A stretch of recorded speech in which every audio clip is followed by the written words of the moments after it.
So hi guys, today I'm going to be showing how to make a Lego 2x3 colored Lego Rubik's Cube. But it's 2x2. So first step, you will need two of these blue ones and one big blue one. You will need two black ones and then you will need two white ones. So let's get started. Put both of the white ones like this together. Then you want to put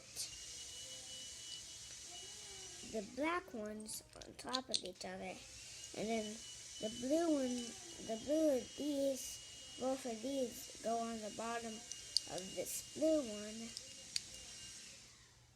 and then you want to put the whites together beside each other, and then you want to put both of the black and blue together like that. Then you want to put that on the whites just like this on here, the black and blue. Then you want to put the other white on and boom, there you go. It's already done. So that was an easy method.